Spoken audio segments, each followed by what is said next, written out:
So what is the difference between psychiatric drugs, psychiatric agents, and psychedelic compounds, or the plant teachers that are entheogenic in nature? Now, there's a lot of people who have asked me questions or have pointed out a seeming contradiction or problem in the way that I talk, because I spend a lot of time debunking psychiatry and psychiatric remedies. I often refer to the antidepressants, the antipsychotics, the benzodiazepines, which are basically tranquilizers, as bad. I put them in this category as being bad and toxic. Yet when I talk about psychiatric compounds, when I talk about psychedelic compounds or entactogenic or empathogenic compounds, I place them in this category that says good.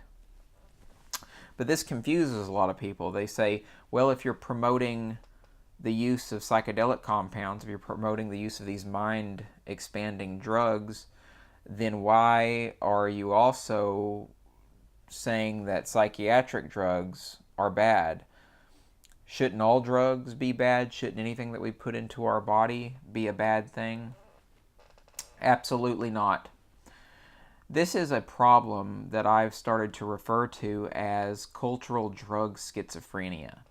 People have a fractured mind, and that's what schizophrenia literally refers to, a fractured mind. People have a fractured mind when they think about issues of drugs in America, right?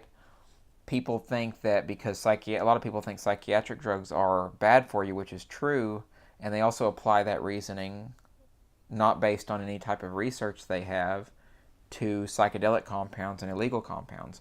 Matter of fact, most people are groomed with the idea, inculcated with the idea, brainwashed, and led to believe that the psychedelic compounds are super bad for you and that they can actually kill you or completely destroy your mind if taken incorrectly. Now, don't get me wrong, some of this is true, but let's go over some of these ideas here. This is why drug schizophrenia exists. The psychiatric industrial complex, the psychiatric wards, the people involved in the corruption in the psychiatric state, in the state-psychiatry relationship, want to do everything in their power to promote the drug war, to oppress certain drugs and certain people who use those drugs, and to provide disinformation and misinformation about those drugs. This is so that these individuals involved in psychiatry can continue peddling their compounds as cures, and they can get to wear the white coat and be the professional practitioners of medicine, or the modern day Western shamans who get to harbor total authority over what medicines are considered good. Here's the irony, of course. The psychiatric compounds, especially the antidepressants and the antipsychotics, are absolutely bad for you.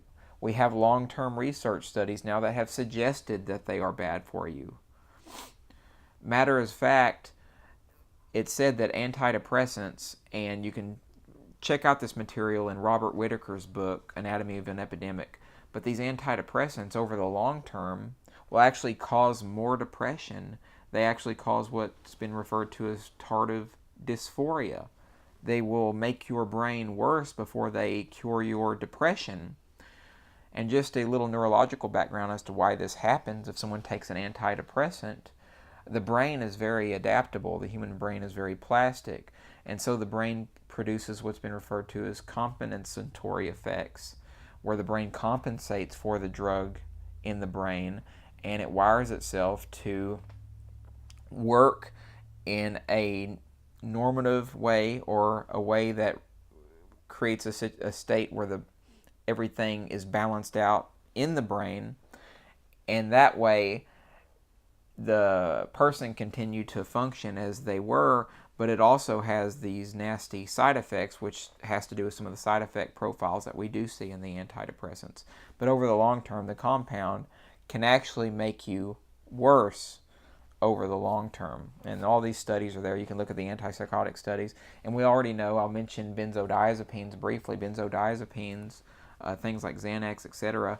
If you take these a lot, first of all, when they're prescribed for anxiety, they actually suppress you. They're tranquilizers. Literally, they sedate you. They are like opiate for the people to keep the people from standing up to authorities, from standing up to government. So this is sort of this psychiatric trend of repression and keeping people down rather than allowing people to come to terms with their problems or helping people.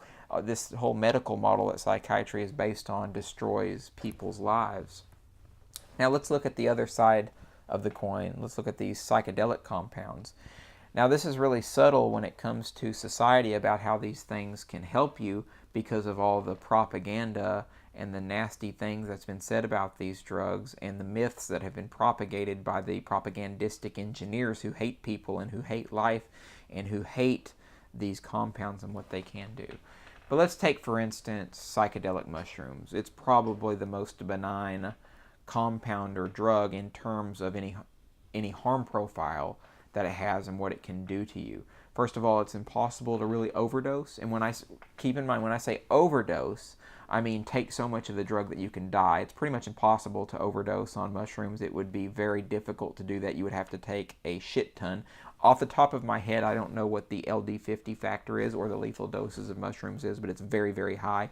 And you can look at the statistics on psychedelic mushrooms, and in terms of how many people they've killed, it's like on the very bottom of the scale. But here's the thing with psychedelic mushrooms, and this is what scares people, especially scares the cultural engineers who want to make you a mindless zombie. These compounds have the capacity to expand your consciousness, to allow you to perceive the universe in a different way, to perceive your own universe in a different way, to introspect, to become attuned to your emotional states and your emotional content. So these psychedelic mushrooms allow you to wake up and come to terms with yourself. And eventually they may even allow you to question authority, to question why these mushrooms are illegal in the first place. And they could even help cure you of any psychological problems you've been dealing with, because repressed traumas bubble to the surface while under the mushroom intoxication. So you see why the drug schizophrenia in society would crop up.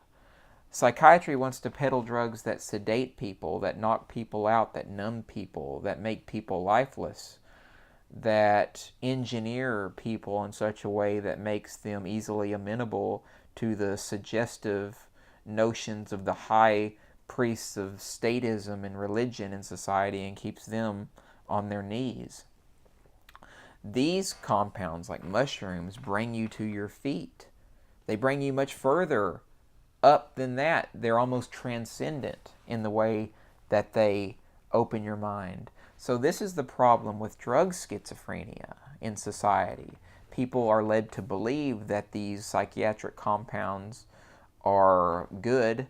A lot of people already know that they're bad, though, but they're also led to believe that all these illicit psychedelic drugs are horrible for you, will destroy your mind, will destroy your body, and basically ruin your life. Well, the irony, the deep irony that is interwoven in our culture is that these drugs will do the opposite for you. There's a good chance that they'll wake you up, give you a new perspective, and bring you to terms with yourself. So these compounds can be the true application of self-medication, especially if they're used within the proper set and setting. Let's take another example. One of my favorite examples is MDMA. MDMA, as you guys know, is an empathogenic agent. Some of you guys know is an empathogenic agent.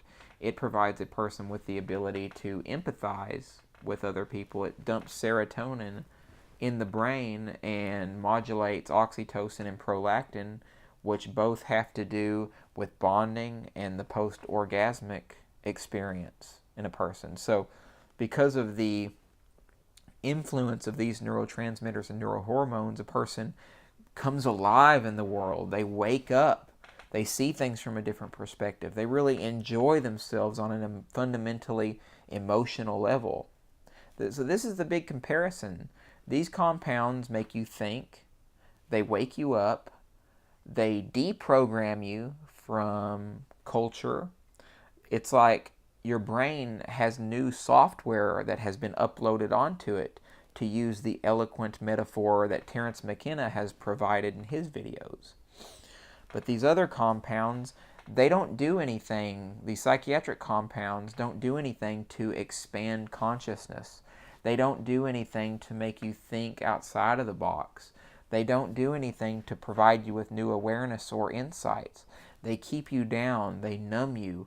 They cause your emotions to be flattened so that you can't feel with your lovers. You can't be with the people that you know and care deeply about. This is why oftentimes when people are on these compounds, these psychiatric drugs, especially lithium, the antidepressants and antipsychotics, claim that they're not in tune with themselves anymore, that they feel different, that they're sleepwalking through life. So that's all I wanted to point out, is to really discriminate between the illegal psychedelic drugs that can open your mind and the legal psychiatric toxins that slowly poison you over time and act as a chemical lobotomy that takes you out of this life and takes you out of the present moment and puts you in a state of stupor where you're sleepwalking through life and don't have a care in the world and don't really give a shit about introspecting or trying to learn more about your problems or why you're even seeing the psychiatrist, whereas these compounds do the opposite. Now, don't get me wrong. I'm just talking about the psychedelic compounds when it comes to the positive effects. There are some illegal drugs like methamphetamine and crack cocaine that can definitely harm you, that can definitely cause problems in your life if you become addicted to them or you consume them on a regular basis. But here's the thing, why the drug schizophrenia is still so profound in society, even though these drugs are bad, the crack cocaine, the heroin, the methamphetamine, these drugs are bad at higher doses. But here's the thing, one of the worst drugs in society is completely and totally legal, and this has to do with the drug schizophrenia problem as well. Alcohol is a perfectly acceptable and fine drug to have on a regular basis, to sip with your friends and become doled out and become aggressive and get that fight mentality in your head. Now, I'm not knocking alcohol. I love to drink myself from time to time, but when people abuse it and it endangers their life and their relationships, then it is obviously an issue. And at high enough doses and over a long enough time period, alcohol will kill you way more faster and way easier than some of the harshest drugs that are on the illegal market. So my goal of this video was to help break down that drug schizophrenia that you may have, this idea that either all drugs are blanket bad, whether they're psychiatric or whether they're the psychedelic and illegal compounds, or that psychiatric compounds are good and then these illegal drugs are bad. No, each drug deserves to be looked at from its own area, seen in its own light, and examined and criticized from the research literature, instead of just taking it on good faith that what the authorities have to tell you is the truth about these compounds, especially when it comes to the psychiatrists and the pharmaceutical industrial complex, who have a tendency to lie about the efficacy of nature of their compounds that they're feeding people on a regular basis, that they're feeding children on a regular basis. Of course, I could go on and on about this particular conversation, but that's all I have to say for today. I hope I helped with the drug schizophrenia problem. And if you guys believe that I provided value for you today, remember that my name is Sterling Lujan. I run the Psychologic-Anarchist website, which is psychologic-anarchist.com, and also the Facebook page, Psychologic-Anarchist, and you can find me on Facebook at Sterling Lujan. If you believe that I truly provided you with value today, if you resonated with this video, please subscribe to me and provide any comments below. I really appreciate contributions to the channel.